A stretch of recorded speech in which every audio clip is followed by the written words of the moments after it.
Lors de sa prise de parole en marge de la célébration du 64e anniversaire de l'indépendance, le président de la République Félix-Antoine Tshisekedi est revenu sur les perspectives économiques du pays qui, selon lui, sont bonnes, bien que la dépréciation de la monnaie nationale face aux devises étrangères et l'inflation restent l'un des défis à relever. Le chef de l'État a également souligné l'intérêt de continuer à investir massivement dans les infrastructures. À l'occasion du 64e anniversaire de l'indépendance, une question est revenue à propos de l'environnement économique actuel de la République démocratique du Congo. De certains avis, la période post-coloniale est relativement restée timide et surtout dominée par l'informel, raison de plus de l'inertie de cette économie, d'où l'urgence de mettre au point un véritable plan de relance économique.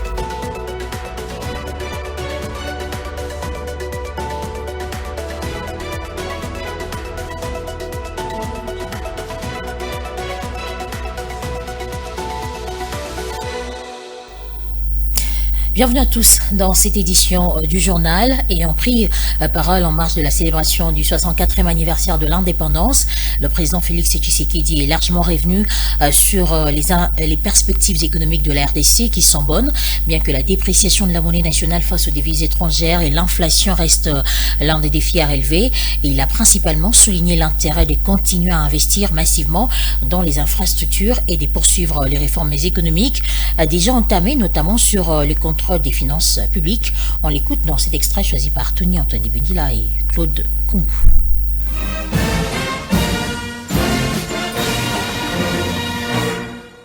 Congolaises, Congolais, mes très chers compatriotes, les perspectives économiques pour cette année 2024 restent globalement favorables, malgré les défis persistants, notamment sur le plan sécuritaire.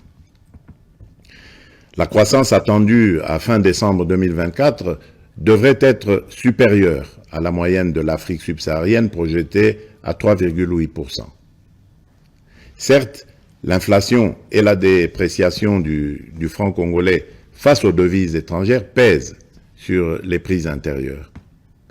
Mais, soutenues par des réformes économiques et des investissements massifs dans les infrastructures, les services et le secteur minier, les perspectives de croissance de la République démocratique du Congo pour 2024 restent optimistes. À partir de ces perspectives, je suis convaincu que la République démocratique du Congo est résolument engagée dans la trajectoire des pays à revenus intermédiaires grâce à la transformation de l'agriculture et de l'industrie. C'est pourquoi nous devons poursuivre les réformes, projets et actions initiées sous mon premier quinquennat qui ont produit des résultats positifs sur les structures de l'État et de la société. Il s'agit, entre autres, de la restauration de la fonction de contrôle financier et d'audit des comptes publics pour améliorer la gouvernance, la consolidation de nos réserves de change évaluées actuellement à 5 milliards de dollars américains, la gratuité de l'enseignement de base, les différents paliers de la couverture santé universelle ainsi que le programme de développement local des 145 territoires. Le système normatif congolais demeure gravement lacunaire ces 64 dernières années. C'est Bertin Toumba, président de l'association pour la promotion de la métrologie et la normalisation RDC, qui le confirme. Pour lui, cela constitue un frein à l'intégration économique nationale, régionale et internationale, ainsi qu'à l'émergence économique. Plus de détails dans cet élément de Ozé Kabamba et ici les Chamala. Atout majeur dans le développement économique d'un pays, le système normatif national actuel de la RDC est gravement lacunaire, un facteur des régressions du développement économique national, explique Bertin Toumba. Au jour d'aujourd'hui, le ministre qui est en charge de la normalisation, qui est le ministre de l'Industrie, pour prendre certains arrêtés, il se réfère à un décret colonial qui date de 1910 et à un autre qui date de 1959. Aujourd'hui, plus qu'hier, à cause de la mondialisation de l'économie, c'est plus qu'urgent qu'on puisse s'y atteler. Le système normatif RD congolais, jusqu'aujourd'hui, s'inspire encore des textes coloniaux. À l'époque, des pays comme la Tunisie, comme les autres, n'avaient pas encore légifère en matière de normalisation. Le concept a tellement évolué qu'aujourd'hui, tout ce qui est utilisé comme texte est en porte-à-faux avec les principes de base de la normalisation. C'est ainsi que nous disons, si on doit faire un regard rétrospectif, les quelques avancées sur le plan économique et industriel de notre pays, je dis on aurait fait 100 fois mieux si nous avions un cadre cohérent qui devait traiter des matières de normalisation et de métrologie. La normalisation apporte l'intégration économique, apporte la qualité, apporte la cohésion nationale, est un outil important de lutte contre la corruption. Alors que les contextes actuels de mondialisation rend difficile de concevoir les développements durables d'un pays sans un système normatif national cohérent, en RDC, la Promène entend poursuivre ses campagnes de sensibilisation et mûrir ses réflexions sur la forme la mieux adaptée de l'organisme national de normalisation à créer pour être les catalyseurs du déploiement d'un système national de normalisation. Et pour boucler ce chapitre du 64e anniversaire de l'indépendance, une question est revenue à propos de l'environnement économique actuel de la République démocratique du Congo. Des certains avis, la période post-coloniale est relativement restée timide et surtout dominée par l'informel, raison des plus de l'inertie de cette économie, d'où l'urgence de mettre au point un véritable plan de relance économique. C'est ce qu'estime Mathieu Takizala, économiste et entrepreneur congolais. On l'écoute dans ses propos recueillis par Philo Chiloba. Aujourd'hui, nous restons uniquement avec l'économie publique et uniquement le grand employeur en République démocratique du Congo, 64 ans aujourd'hui en 2024, c'est l'État congolais. Mais les agents économiques privés et particuliers est vraiment absent. Le pourcentage est en train de ne pas être signifiant dans les espaces publics. Ces marathons, c'est un marathon de 6 décennies, madame. 6 décennies. L'indépendance économique, ce n'est pas des mots. L'indépendance économique, c'est un écosystème qui se crée. Aujourd'hui, aller jusqu'à Lubumbashi avec le véhicule, ça devient extrêmement difficile. Dans les années 80, j'aime tant ces années, on avait par exemple l'avionnaire congolais qu'on appelait à l'époque Air Zaïre. Air Zaïre, c'était parmi les fleurons des aéronautiques du continent. Mais est-ce qu'aujourd'hui, le Congo, avec ses 26 provinces, dans le secteur aéronautique, vous ne voyez pas qu'on n'a pas plus de gens qui travaillent aujourd'hui dans ce secteur. Le système économique que vous demandez a eu des pôles, trois périodes, 3 variants. Nous avons la partie Léopoldien. La partie Léopoldien, les traces sont jusqu'aujourd'hui en République démocratique du Congo. La production économique de l'époque de Léopoldien. Et nous avons la partie qu'on appelle l'économie de la Belgique. Quand on dit le Congo belge de l'époque, il y a aussi les traces sont aujourd'hui. Mais maintenant, le période économique de la gestion congolaise des 60 jusqu'à aujourd'hui, c'est là où nous sommes un peu timides. Donc, c'est-à-dire que nous voyons qu'aujourd'hui, le taux de chômage de nos régions redouille. Quand vous allez en Équateur, toutes les plantations sont abandonnées. Donc, c'est le travail de l'informel qui a pris l'espace. Donc, quand le système économique est dominé par l'informel, automatiquement, on ne parle pas de l'économie. Il faut un plan, madame. Nous ne devons plus y rester comme si tout coule douce, mais il faut un plan de relance. Sachez également qu'au cours du dernier Conseil des ministres, le président Félix Tshisekedi a instruit la livraison aux bénéficiaires de toutes les infrastructures dont la construction est terminée dans le cadre du programme de développement local des 145 territoires, ce en vue de permettre au plus grand nombre d'élèves d'avoir accès à la gratuité de l'enseignement. Les détails dans ce commentaire de Ouzé Kabamba. Le président Tshisekedi appelle à la remise de toutes les infrastructures dont la construction est déjà terminée dans le cadre du PDL 145 territoires, ce pour, entre autres, permettre à plus d'élèves d'avoir accès aux infrastructures appropriées.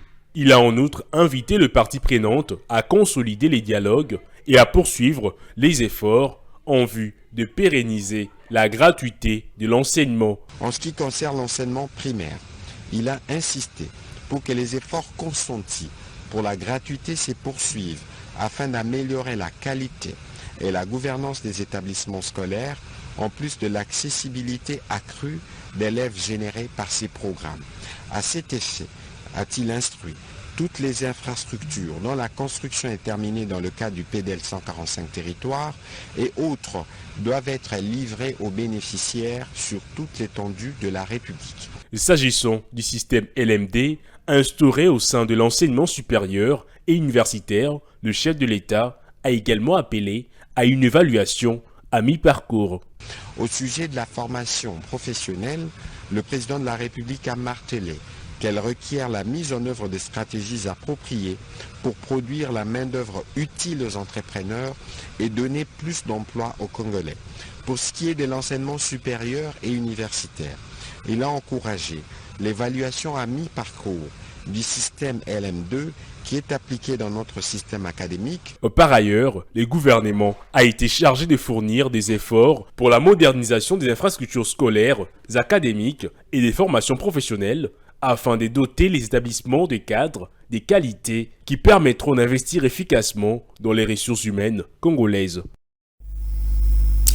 Face à la spoliation du patrimoine immobilier de l'État, en particulier des immeubles appartenant à l'État congolais, le chef de l'État Félix Tshisekedi a annoncé la tenue prochaine des États généraux du patrimoine de l'État afin de mettre en place un cadre formel et jeter les bases d'une véritable politique de l'État. Il a dit lors du Conseil des ministres tenu à la fin de la semaine dernière. On écoute à ce sujet Patrick Mouyaya dans cet extrait. Le président de la République a été saisi du rapport d'investigation de l'Agence nationale pour la protection du patrimoine immobilier de l'État sur les travaux de construction exécutés à l'intersection des avenues Kisangani de la Justice, de la Libération ex-24 novembre du boulevard du 30 juin, qui fait état d'une spoliation d'un espace public, propriété de l'État, avec la dégradation de la voirie urbaine, d'entrave à la mobilité des usagers et des risques sécuritaires dans une zone comprenant des services publics sensibles.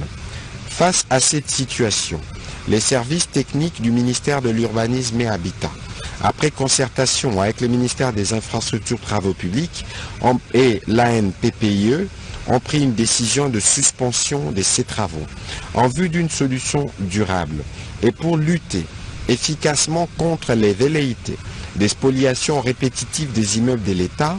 Le président de la République a chargé les ministres des Infrastructures, le ministre de l'Urbanisme et Habitat, ainsi que la ministre d'État, ministre des Affaires foncières, l'Agence nationale pour la protection du patrimoine immobilier de l'État, d'envisager la mise en place d'un cadre formel de collaboration à cet effet.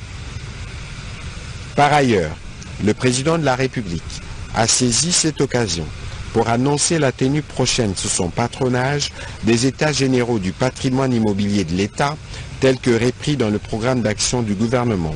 Ces assises permettront de poser les jalons de l'élaboration et de la mise en œuvre d'une véritable politique immobilière de l'État. La Première ministre, en collaboration avec son cabinet, a été encouragée à prendre des dispositions utiles quant à ce.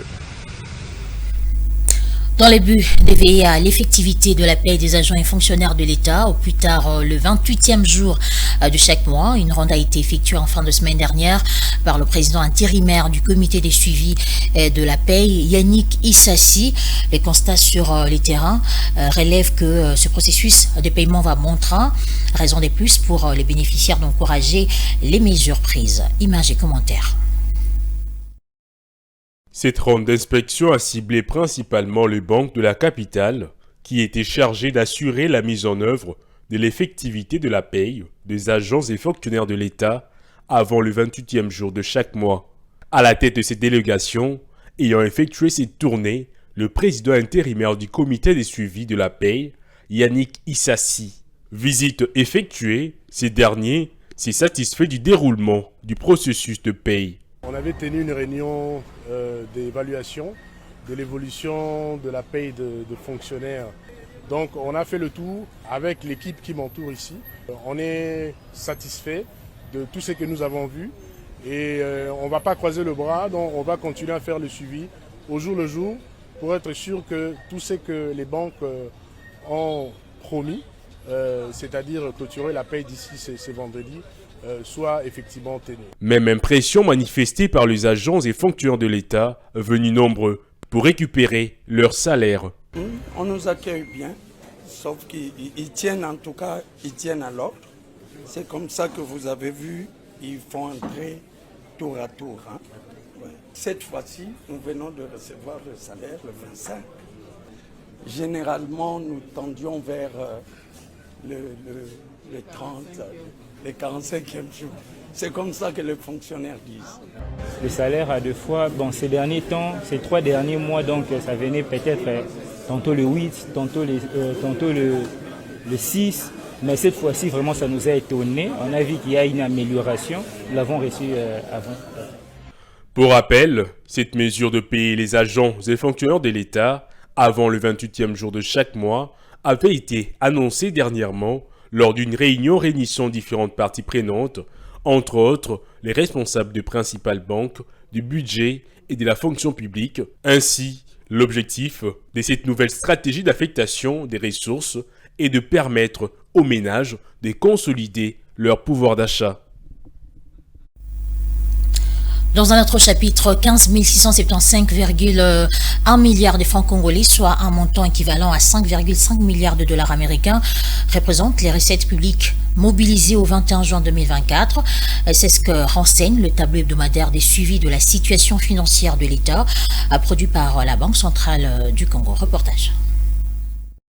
Les recettes publiques mobilisées par l'État congolais se sont chiffrées en cumul annuel à hauteur de 15 675,1 milliards de francs congolais, soit un montant équivalent à 5,5 milliards de dollars américains au 21 juin 2024. Les régies financières, dont la Direction générale des impôts, la Direction générale des douanes et accises et la Direction générale de recettes administratives, judiciaires, domaniales et de participation, ont collecté 11 636,7 milliards de francs congolais, soit plus de 4 milliards de dollars américains.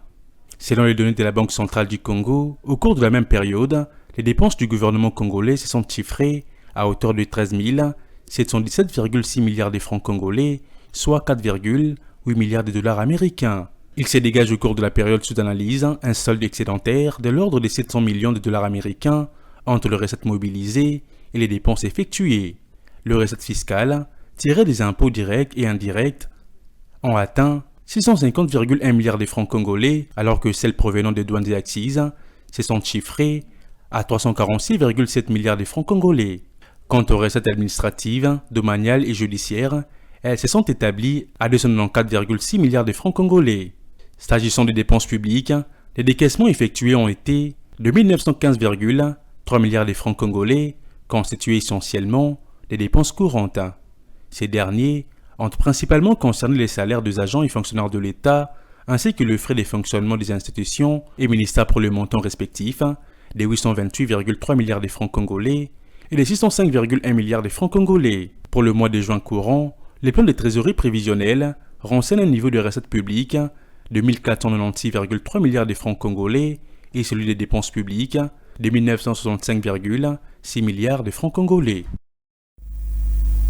Une somme de 22 millions de dollars américains, soit plus de 61,6 milliards de francs congolais, a été élevée pour une échéance de 3 mois sur le marché financier local par le gouvernement de la République démocratique du Congo la semaine dernière, grâce à l'émission des bons du Trésor. C'est une information qui émane d'un communiqué du ministère des Finances.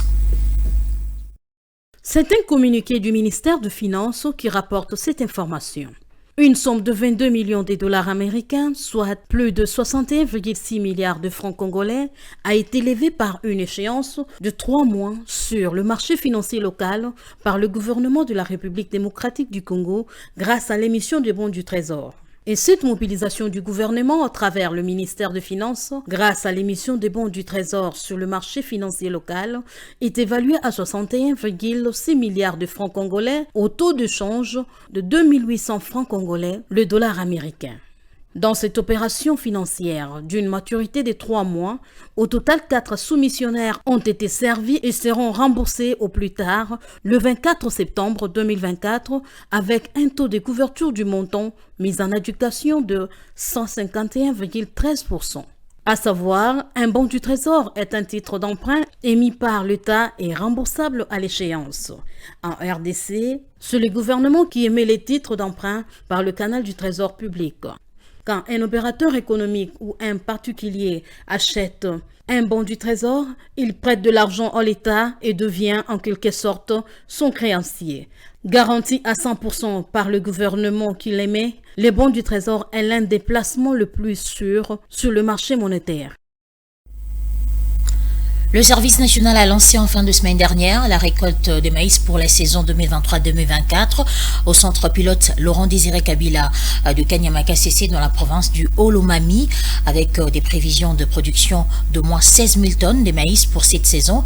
En parallèle des activités agricoles, ce service développe également l'élevage des bovins avec actuellement 2221 têtes. Fégence Milaï pour le commentaire. Avec pour objectif d'atteindre un volume de 50 000 tonnes de maïs sur 10 000 hectares en 2025, le service national veut battre les records d'avant. Pour les commandants de ces services Kasongo Kabwik, travailler partout sur le territoire national et le gouvernement déciderait de l'envoyer pour le bien-être de la population reste un souhait. En plus de l'agriculture, ce service rattaché à la présidence de la République développe également l'élevage. Si nous faisons cet élevage, nous sommes en train d'agrandir le service national. On peut se dire, même si nous, aujourd'hui, on ne tire pas les dividendes, mais il y a des générations futures. On organise les choses quand même bien. Ceux qui viendront après nous, ils vont profiter de ce travail. Si le gouvernement décide d'intégrer le service national, comme peut-être une unité de mise en œuvre pour atteindre tel ou tel objectif, dans l'armée, on dit mission égale moyen. On vous donne les missions, on vous donne les moyens, vous intégrez. Nous avons le personnel, nous sommes prêts à travailler pour cela.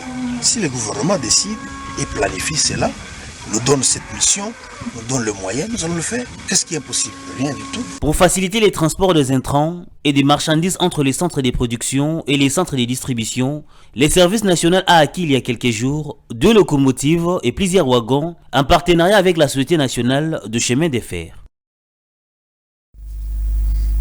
Mesdames et messieurs, place à présent à la revue de presse.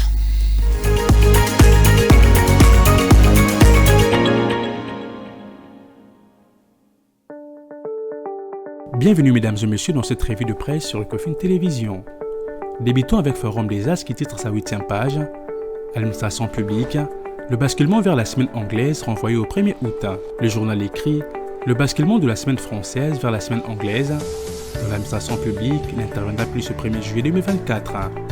Au cours du Conseil des ministres, tenu le vendredi 28 juin, le gouvernement a, sur proposition du vieux PM en charge de la fonction publique, décidé de renvoyer au 1er août prochain l'entrée en vigueur du décret numéro 24/09 du 17 février 2024 portant au règlement d'administration relative à la discipline.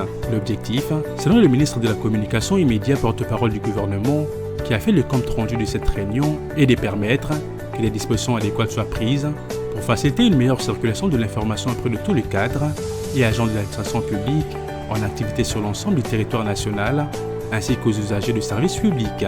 Le confrère poursuit, considérant la nécessité de réajuster certaines dispositions liées notamment aux heures de pause et des résultats des concertations avec le banc syndical pour préserver la paix sociale et les bons fonctionnements du service public.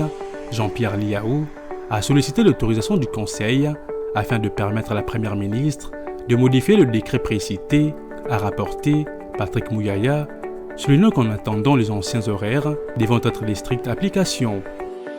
Terminons avec le quotidien qui titre sa 6e page. La Caisse nationale de péréquation va bénéficier d'une attention particulière lors du débat du budget 2025.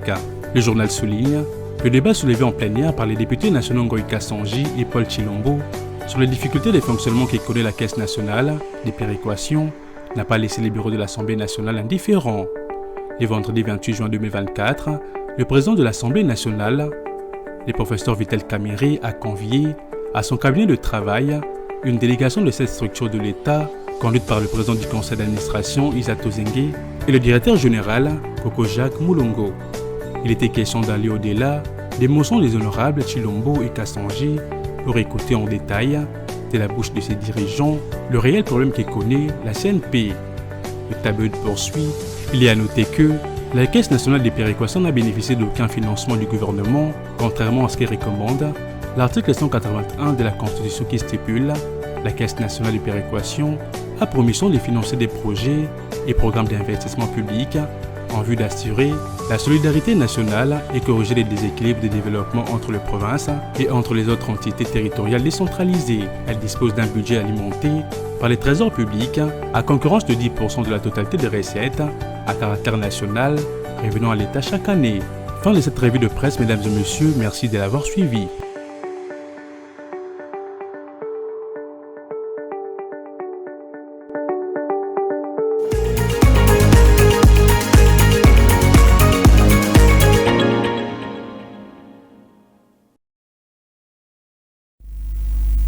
Si vous nous avez pris en cours des diffusions, je vous rappelle les principaux titres de ce journal.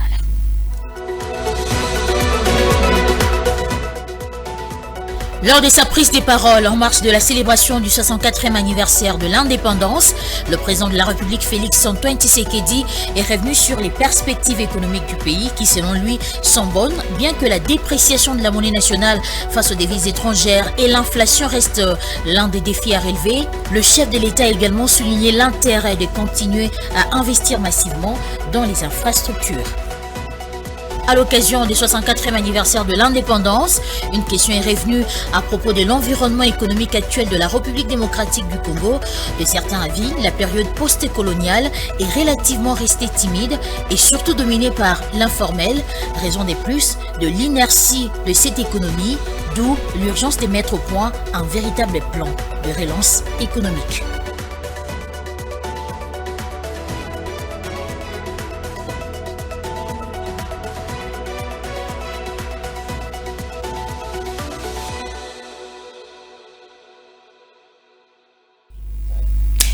Et voilà, c'est la fin de cette session d'information. Mesdames et messieurs, merci à vous de l'avoir suivi.